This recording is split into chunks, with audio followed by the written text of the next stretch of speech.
मैं हूं आबिद हुसैन शेख, आपका खैर मकदम है 4 टीवी न्यूज़ कर्नाटक एक्सप्रेस में। मस्जिद से माइक हटाएंगे या हम हटाएं, प्रमोद मुतालिक का विवादित बयान। यादगीर में श्री राम सेना संस्थापक प्रमोद मुतालिक ने फिर से अपनी जबान से जहर उगलते हुए विवादित बयान दिया है कि सुप्रीम कोर्ट आदेश अनुसार माइक के इस्तेमाल पर रोक लगाई गई है, जिससे मरीज और अन्य लोगों को परेशानी होती है। तालिबान या पाकिस्तान नहीं, ये हमारा हिंदुस्तान है, यहाँ पर सिर्फ संविधान का हुक्म चलेगा। सरकार अगर सुप्रीम कोर्ट का आदेश नहीं मानेगी तो हमारी ओर से खुद राज्य भर में प्रदर्शन करके माइक हटाएंगे।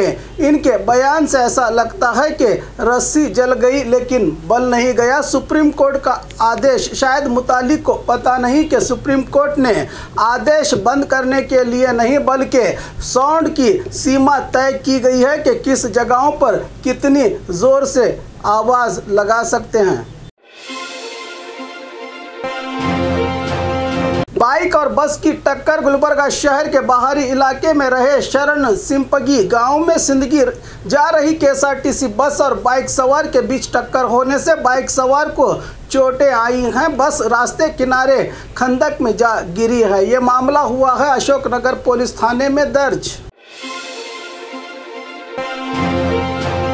पुलिस अधिकारियों को दी गई कराटे ट्रेनिंग। शिमोगा जिला पुलिस अधिकारी और कर्मचारियों के लिए डीवाईएसपी प्रशांत मुनवल्ली की ओर से जिला पुलिस परेड मैदान में कराटे ट्रेनिंग दी गई ताकि ज़रूरत पड़ने पर बदमाशों के साथ भिड़ सके पुलिस। बारिश के कारण 7,000 मुर्गियों की मौत। हावेरी जिला रानीबेन्नूर तालुका हलगेरी गांव में मोहम्मद शेखान खतीब ने 10 लाख खर्च करके मुर्गी फार्म शुरू किया था, जो भारी बारिश होने से इनके फार्म में पानी चले जाने पर 7,000 मुर्गियां मारी गई, जो अब सरकार से परिहार देने की मांग कर रहे हैं फार्म मालिक।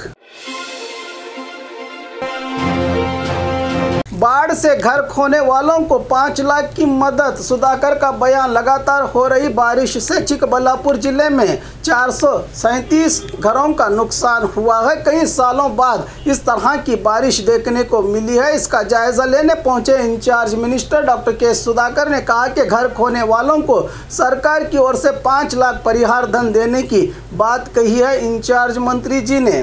शायद मंत्री जी अपने वादे पर खरे उतरे, क्योंकि अब तक कई लोगों को परिहार ही नहीं मिला।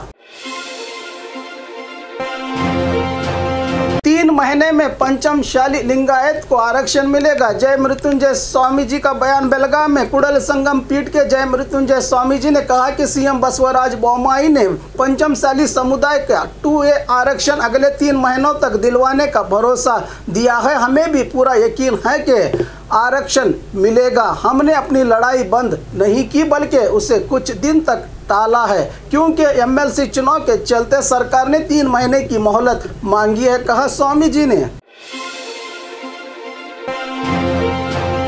जिला पंचायत सीईओ के निवास के बाहर कचरे का ढेर। बल्लारी जिला पंचायत सीईओ नंदिनी के सरकारी घर के पास कचरे का ढेर देखने को मिला। सरकार स्वच्छ भारत का ढिंडोरा पीटकर जनता से करोड़ों का टैक्स के रूप में लेकर क्या सरकारी अधिकारियों के आंगन में फेंक देती है? नहीं तो फिर एक IAS अधिकारी के घर के बाहर ये हाल है तो गली मोहल्लों में क्या होगा?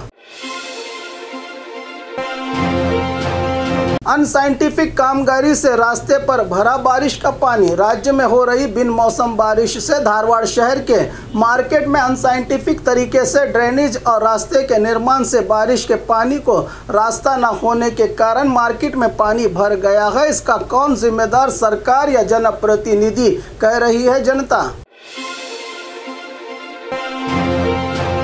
बाईपास निर्माण पर हाईकोर्ट ने लगाई रोक। बेलगाम शहर के बाहरी इलाके में रहे हालगा मच्छी बाईपास को जबरन किसानों की जमीन हथियाकर वहां बाईपास रास्ता निर्माण का काम शुरू हो गया था, जिस पर किसानों की ओर से बड़ा विरोध भी देखने को मिला। जिस दिन से ये काम शुरू हुआ है तभी से किसानों की ओर से राज्य हाईकोर्ट में इंसाफ की मांग की गई थी, जिस पर सुनवाई करते हुए हाईकोर्ट ने इस काम पर आज रोकने का फैसला सुनाया है, जिससे हड़ताल कर रहे किसानों को राहत मिलती नजर आई।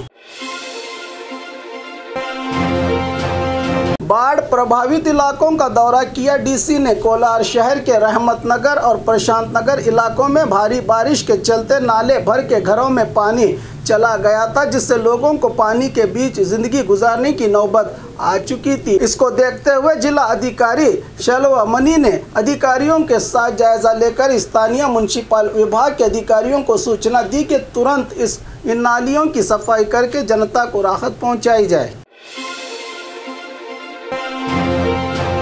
बीडीए दफ्तर में एसीबी की छानबीन जारी। बेंगलुरु शहर में रहे बेंगलुरु डेवलपमेंट अथॉरिटी के दफ्तर में जमीन में घोटाला होने की शिकायतें मिलते ही एंटी करप्शन ब्यूरो ने पिछले 2 दिन से चले रेड में आज तीसरे दिन भी एंटी करप्शन ब्यूरो की ओर से हर दस्तावेज को खंगाल कर जानकारी इकट्ठा की जा रही है, जिसमें मीडिया को जानकारी दी गई है कि केम्पेगौड़ा बड़ावने, अर्कावती बड़ावने और विश्वेश्वरैया बड़ावने में नकली दस्तावेज बनाकर ज़मीन में बड़ा घोटाला किया गया था, जो पूरे 75 करोड़ का बताया जा रहा है।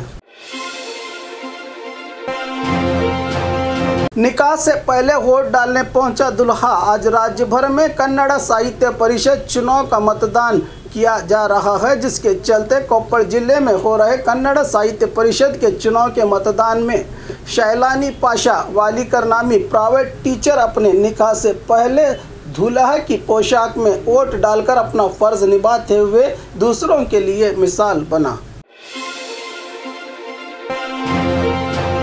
खुलेआम रेत माफिया, अधिकारी देखकर भी अनजान। बेलगाम जिला अतनी तालुका के अगरानी हड़दल्ली गांव में खुलेआम बिना इजाजत के रेती का धंधा चल रहा है। एक ब्रास को 4000 की कीमत लगाकर रोजाना 200 ब्रास रेती महाराष्ट्र को रवाना करके मुनाफा कमाया जाता है, जिसे देखकर भी संबंधित अधिकारी खामोश क्यों हैं? इतने सालों से ये धंधा चलना कोई आम बात नहीं। क्या अधिकारी और स्थानीय नेता भी इस काले बाजारी में शामिल तो नहीं? ऐसे कई गंभीर आरोप लगाए हैं यहाँ की जनता ने।